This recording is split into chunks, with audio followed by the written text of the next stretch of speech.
Bonjour à tous, mon nom est François Letarte et bienvenue sur ma chaîne JDR D30, une chaîne consacrée aux jeux de rôle sur table. La vie de rôliste va être une réponse à François Fortin.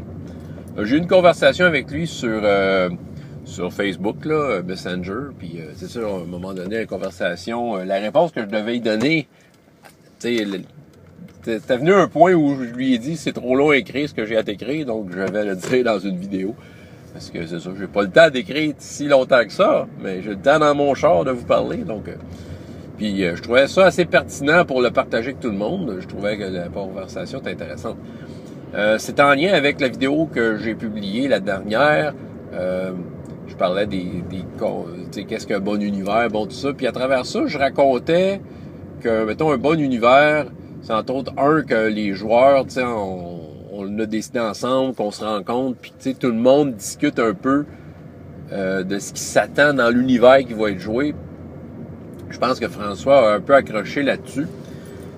Parce que ce qu'il me disait, il disait, écoute, quand t'invites du monde chez vous, tu sais, toi, t'es le maître de jeu, t'as préparé de quoi, t'as annoncé ta game, c'est ça que les joueurs ont, puis tu sais, au départ, s'ils sont pas contents, ils ont juste à pas se pointer. C'est vrai, quelque part, oui, t'as raison, sauf que il y a quand même un exercice que moi, je trouve a été bénéfique. C'est la session 0. On en parle une fois de temps en temps, mais dans la session 0, on discute des attentes des joueurs. Parce que même si tu as bien annoncé ta partie, tu sais, même si tu as dit on fait du Donjons et Dragons 5e dans Forgotten Realms, OK? C'est très vaste, ça, là. Puis c'était mon exemple de ma dernière vidéo. Parce que tu peux faire toutes sortes de genres d'aventures là-dedans, là. Bon, mettons que tu as été plus précis. Nous allons jouer un groupe de paladins.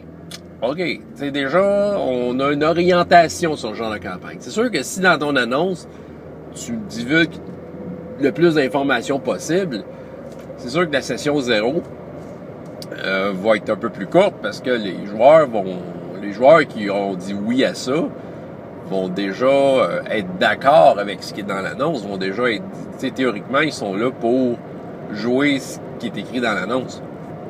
C'est vrai. Puis le maître de jeu a fait un bel effort, il est parti avec son idée, il a son idée de campagne, là, tu sais, puis c'est ça, il y a déjà de quoi qu'il a préparé. Malgré tout, il y a des attentes de ces joueurs-là. Parce que même si tu as été précis, chacun des joueurs arrive là avec son bagage, sa propre petite expérience, du pourquoi ça l'intéresse, tu sais. Tu sais, c'est bien beau amener le jeu, même si, tu sais, puis je dirais, là, ça va loin de même, là.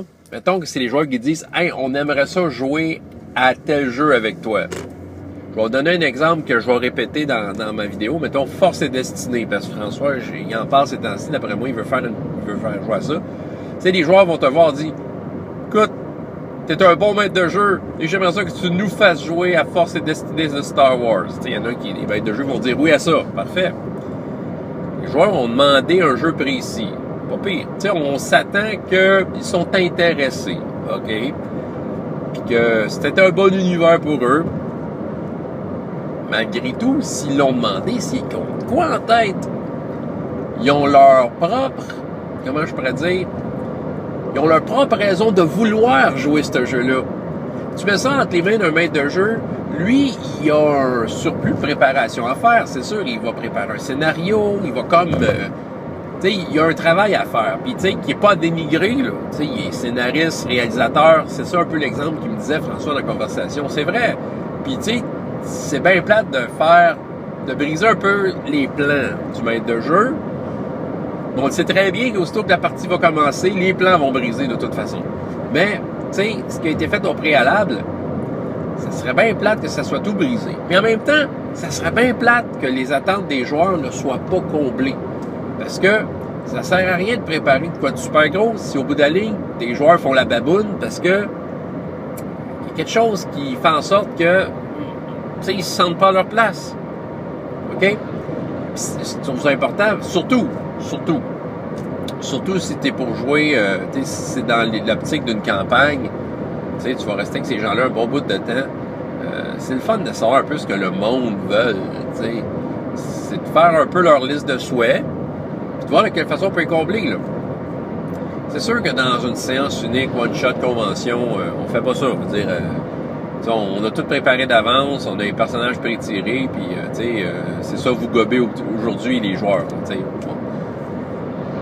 Parce qu'on faut que la partie, on est limité dans le temps, puis il faut que la partie roule, puis il faut qu'on cherche, qu'on tire le meilleur de l'expérience. Bon, du mieux qu'on peut. Mais sur du long terme, il faut que les joueurs sentent qu'ils ont leur place, qu'ils ont une implication, tu sais. Donc, je trouve ça nécessaire. Fait que c'est ça, c'est pas craindre qu'ils vont défaire les plans. Voici ce qu'il faut faire.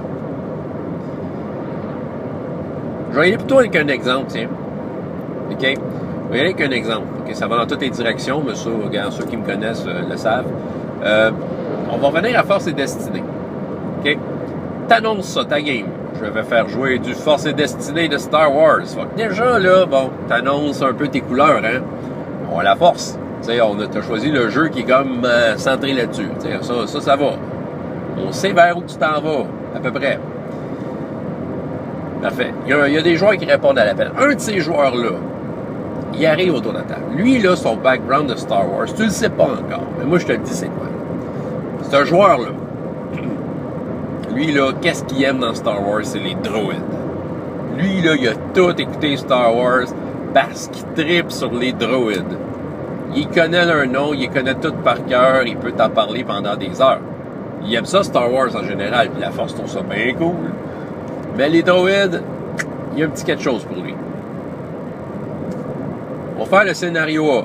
On fait pas la Station 0. Force et Destinée, fait son personnage, bang, on passe ça. Ça peut marcher. Moi-même, je n'ai fait des campagnes sans Station 0, puis que ça fonctionnait bien.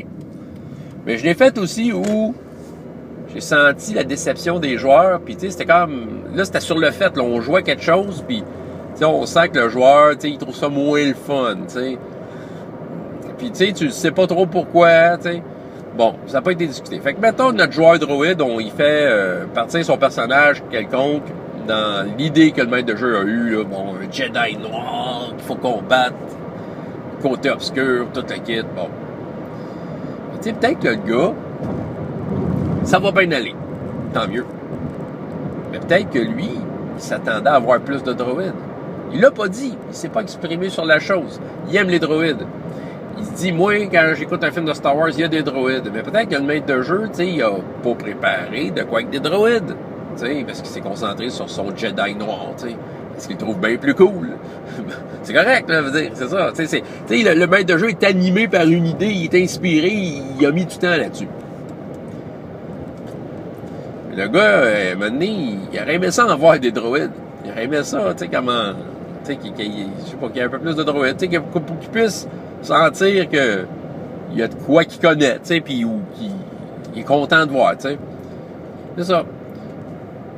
Tu sais, il va peut-être être déçu. Là, c'est juste des peut-être. Mais mettons, là, tu sais, il peut être déçu, puis à un moment donné, il dire, il perd l'intérêt à la game, tout ça. Puis, on le sait, quand on est maître de jeu, on part en campagne, on aimerait ça que les joueurs restent, hein. Fait que là, c'est sûr que là, tu sais, quand du monde commence à partir parce qu'ils sentent que c'est pas tout à fait à leur goût, tu sais, là, il faut comme rattraper la campagne, c'est comme un peu repaiser sur le piton reset, là, quand on embarque un nouveau joueur, puis d'essayer de l'intégrer du mieux possible, tout en gardant notre super idée. Ben oui, parce qu'on est, c'est sûr, on est maître de jeu, on a une super idée, là. Mais notre super idée n'a pas passé auprès du joueur qui aimait les droïdes. Mais on le savait pas qu'il aimait les droïdes. Parce qu'on n'a pas fait de session 0. Peut-être qu'au fil de partie, on a découvert des choses, là. Mais tu sais, c'est comme une fois que c'est enclenché, là, une fois que le train est parti, là, des fois, le focus va ailleurs, va sur... Faut que ça roule, faut que les éléments d'histoire se suivent. Bon, on n'a peut-être pas eu le temps de penser notre histoire en fonction de ça. Bon, mettons qu'on fait une belle session 0 avec Monsieur J'aime les droïdes. C'est à ça que ça sert. Parce que François, il me posait la question, tu penses vraiment 4 heures à juste faire ça? Ah oui, je le fais. Si c'est pour du long terme, ça vaut la peine. Il me disait, François m'a dit dans sa conversation, ouais, mais tu sais, si je t'invite à manger chez nous, moi j'ai préparé un repas, puis c'est ça dans ton assiette, tu sais. Ça m'est déjà arrivé d'inviter quelqu'un qui n'aimait pas ce que j'ai fait, puis d'aller chercher de quoi au restaurant à côté. Ouais, je le sais, mais manger, c'est pas comme un jeu de rôle. T'sais, une fois que t'as mangé, c'est fini. OK, ouais, peut-être si je vais chez vous puis que je moi, ce que t'as fait, j'aime pas ça, ben, je vais manger pareil, je suis poli. T'sais. Pareil comme dans une convention, hein. C'est-à-dire, j'arrive en convention, j'arrive à ta table, j'ai décidé que je jouais dans ta game. Je veux dire, même si la game, finalement, je sais pas, je vais aller jusqu'au bout. Je le sais, là, j'en ai fait une game de Star Wars que j'ai pas aimé en convention. J'en parle des fois. Je suis allé jusqu'au bout. J'aurais pu m'en aller en plein milieu. Mais bon, j'étais là pour ça. Sauf que là, t'as un peu, là. Mettons, là. C'est du long terme. T'as un peu, là. Là, je veux faire ma liste de souhaits, là. Fait que là, la liste de souhaits, ce que tu veux en tant que maître de jeu, c'est pas défaire ton génie créateur. Parce que t'es réalisateur, scénariste, et tu as mis du temps. T'es un ténor rôliste. Un grand ténor rôliste. Tu sais comment ça marche. Non, ouais, mais attends un peu. Chacun des joueurs a ses attentes. C'est ça. Puis là, c'est là. Faut que tu saches de quelle façon tu vas les rejoindre. Notre ami qui aime Monsieur J'aime les droïdes. On s'assoit avec, puis justement, on jase. On sort les chips, on jase de Star Wars, on parle du jeu, on fait le personnage. T'apprends à connaître. Puis là, à un moment donné, tu commences à paraître que le gars, il parle beaucoup de droïdes. Prends des notes en tant que maître de jeu, tu sais. Puis tu poses des questions, tout ça. Tu peux même oser lui dire, hey, check bien ça, la question osée, là. Dans le fond, t'aimerais-tu ça jouer un droïde? Peut-être qu'il va dire oui. Peut-être c'est pas ça que t'avais prévu. Ah oui, t'avais prévu que c'était tous des Jedi poètes incompris, là. C'était tous des Jedi poètes incompris, ton groupe. Mais non! Lui, là, tu vois la lumière dans ses yeux. Ben, je pourrais jouer un droïde. Là, t'avais peut-être pas prévu ça. Ah non, parce que là, c'est une histoire avec un Jedi noir, ça prend des Jedi poètes incompris pour le combattre. Ah boy, en tout cas, excusez-moi, je me trouve bien drôle. Bon, ben là, c'est ça, fait que là, faut que tu penses en tant que maître de jeu, OK. T'as le choix. T'as le choix de dire, c'est pas vraiment ce que j'avais prévu, tu sais, puis tu sais, dès que tu discutais avec, tu sais, faire voir ton point, ça sert à ça, Session 0, là. Puis, tu sais, c'est ça, peut-être t'y convaincre. Tu sais, il y a plusieurs choix qui s'offrent à toi. Il fait finalement un Jedi pas être incompris, mais qui s'est qu'un androïde, peut-être. Tu sais, il y a toutes sortes d'avenues. Puis peut-être que toi, par la bande, dans tes aventures, tu peux mettre un peu plus de droïdes. Ou peut-être tout simplement dire, ben oui, tu pourrais faire un droïde. Tu sais, tu pourrais écoute, tu pourrais faire l'espèce de boîte à deux pattes qu'on voit dans l'épisode 4.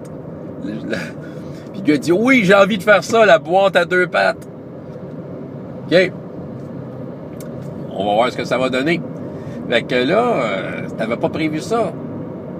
Est-ce que ça défait vraiment tes plans que le gars arrive avec sa boîte à deux pattes puis qu'il a envie de l'avoir ça? Tu sais, il y a moyen de faire ton aventure en faisant en sorte que l'élément droïde soit un peu mis, qu'il prenne un peu plus de valeur lorsqu'il se présente dans l'aventure. C'est la même foutue aventure que t'as prévue.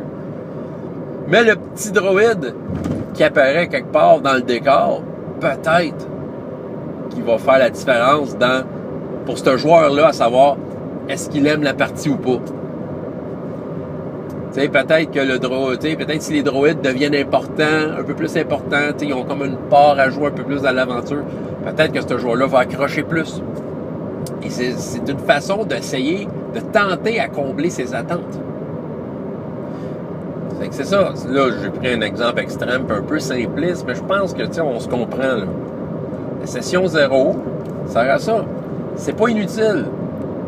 Puis c'est ça, c'est pas de défaire les plans du maître de jeu, c'est juste de faire en sorte de voir est-ce que tes plans, est-ce que dans tes plans, tu peux inclure les choses que les joueurs veulent? Est-ce que l'aventure peut prendre forme avec ce que les vraies vedettes de l'aventure qui est là? Comme une influence, tu sais. Est-ce qu'on peut tenir compte de ce que les vraies vedettes de l'histoire veulent? Ils sont pas juste là à subir et à gober ce que tu as à leur donner. Ils sont là à vivre une aventure et sentir qu'ils sont libres de la faire de la façon qu'ils le veulent.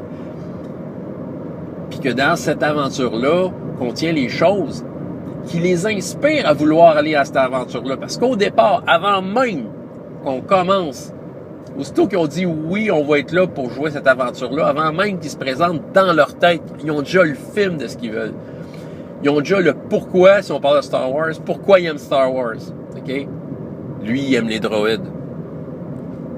On peut-tu juste essayer d'y arranger ça un peu pour faire en sorte qu'il soit heureux dans son monde de droïdes, tout en ayant notre Jedi noir et notre Jedi noir et les Jedi joueurs poètes incompris à travers ça.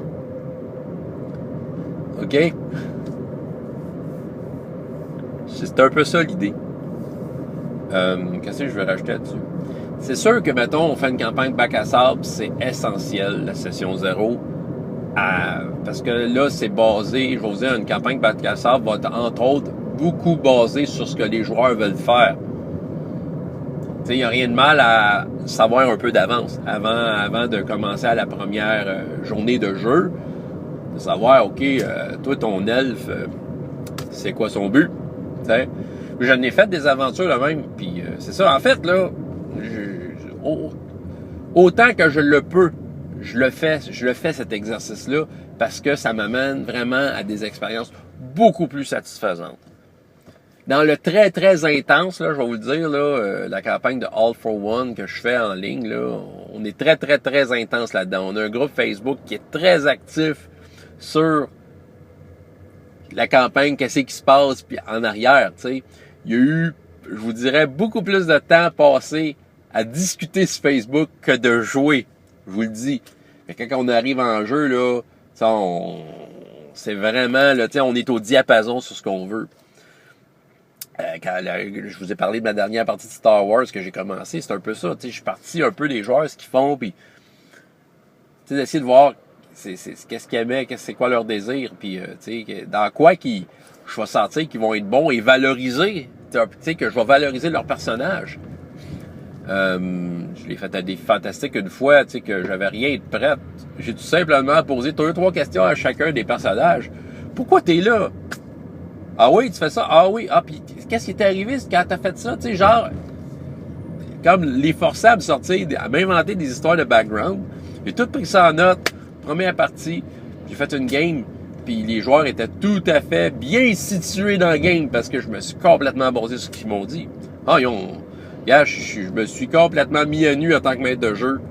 Écoute, j'ai pris même pas un tiers de page de notes, puis c'était ça mon aventure. Je peux vous dire, on a eu du fun.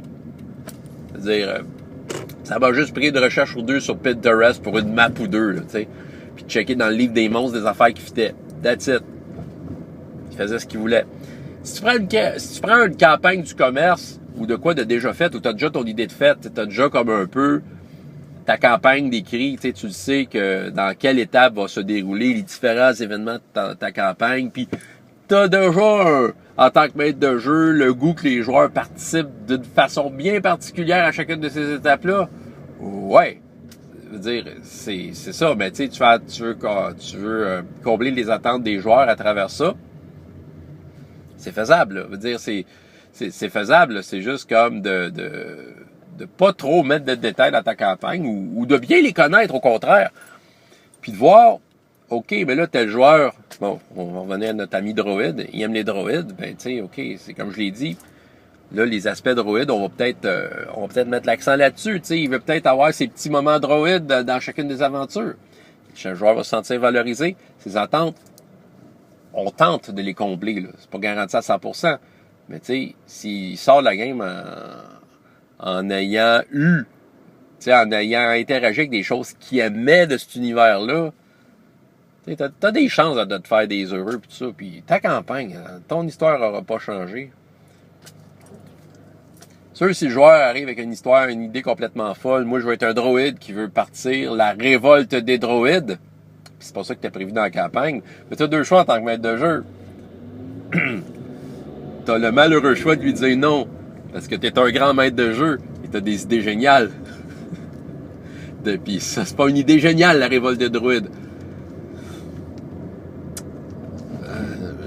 Personnellement, j'aurais plutôt tendance à dire, tu veux faire révolte des droïdes, ben, je te laisse aller. C'est sûr que si ça défait un peu trop la campagne, j'essaie de ramener ça, tu sais, de le ramener dans le focus du groupe, là. Mais je le prends en note en session 0, je veux faire la révolte des droïdes. Parce que peut-être que ça peut amener de quoi de super intéressant dans le jeu. Puis si le joueur a participé à une révolte des droïdes, parce que c'est un de ses buts dans la vie, il va se dire que sa mission personnelle est accomplie. En tout cas, il n'y a pas de façon parfaite de faire ça. Toutes les merveilleuses idées de maître de jeu vont se faire détruire, peu importe. Puis c'est ça qui est le fun du jeu de rôle. Parce que si ça serait... si nos belles idées, là, ils marcheraient toutes, puis que si toutes nos belles idées marcheraient toutes comme qu'on avait prévu, là, c'est parce que dans les faits, on a seulement... c'est mon avis personnel, là, mais on a simplement récité une histoire avec des spectateurs qui roulaient des dés. En tout cas, ça y est, il vient de me faire un paquet d'ennemis. François Letarte, JDR D30. Et jusqu'à la prochaine fois, il y a autant de plaisir dans la vie que dans les jeux. Au revoir.